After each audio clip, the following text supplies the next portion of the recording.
এভাবে একবার পটল চিংড়ি বানিয়ে খেয়ে দেখুন তো বিয়েবাড়ির স্বাদ পান কিনা। সবার প্রথমে চিংড়ি মাছ নিয়ে চিংড়ি মাছের মধ্যে এবার দিয়ে দিচ্ছি সামান্য কিছুটা লবণ, হলুদ আর একটু কাশ্মীরি লঙ্কার গুঁড়ো। এবার ভালো করে এই উপকরণগুলো চিংড়ি মাছের মধ্যে মাখিয়ে নিচ্ছি। মশলার জন্য ব্যবহার করছি আদা, রসুন আর কাঁচা পাকা লঙ্কা, একটা টমেটো কুচি, 2 চামচ গোটা জিরে, 1 চামচ ধনে, সামান্য একটু জল দিয়ে মিক্সচারে খুব ভালো করে ব্লেন্ড করে নেব। কড়াইতে তেল গরম করে দিয়ে দিচ্ছি কেটে রাখা পটল দিয়ে পটলগুলোকে একটু ঢাকা দিয়ে পটলগুলোকে একটু ভেজে নেব।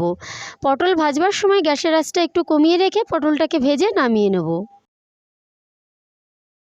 ওই একই তেলে দিয়ে দিচ্ছি কেটে রাখা আলুগুলোকে দিয়ে আলুগুলোকে 4-5 মিনিট ধরে একটু গ্যাসের আঁচটা কমিয়ে রেখে আলু লাল লাল করে ভেজে নামিয়ে নেব।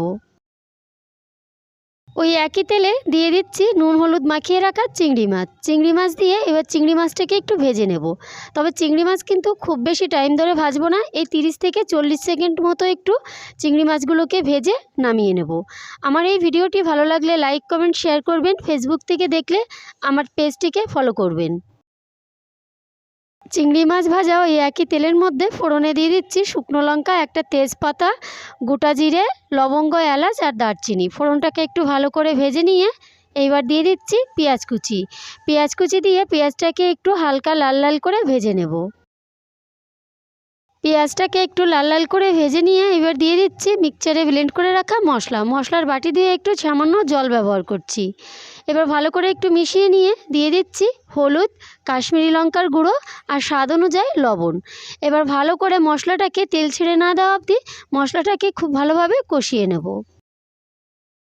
মশলাটাকে একটু ভালো করে কষিয়ে নিয়ে এবার দিয়ে দিচ্ছি ভেজে রাখা আলু আর ভেজে রাখা আলু পটল দিয়ে আরও 1-2 মিনিট একটু ভালোভাবে কষিয়ে নেব। 1-2 মিনিট একটু ভালো করে কষিয়ে নিয়ে এইবার দিয়ে দিচ্ছি পরিমাণ মতো এখানে একটু জল। এই সময় তোমরা চাইলে একটু গরম জলও ব্যবহার করতে পারো।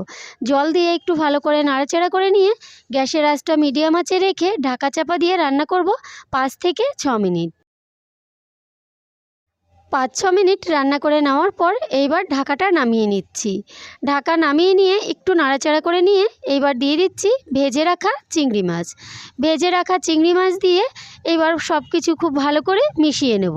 আর এই সময় গ্যাসের আঁচটা একটু বাড়িয়ে রেখে 1 মিনিট মতো আবার একটু ফুটিয়ে নেব। 1 মিনিট একটু ফুটিয়ে নিয়ে এবার পরিবেশনের জন্য আমি নামিয়ে নেব। তাহলে বন্ধুরা, আমার আজকের ভিডিওটা আমি এখানেই শেষ করলাম। আবার দেখা হবে অন্য কোনো রেসিপির সঙ্গে। ভালো থাকবেন, সুস্থ থাকবেন, নমস্কার।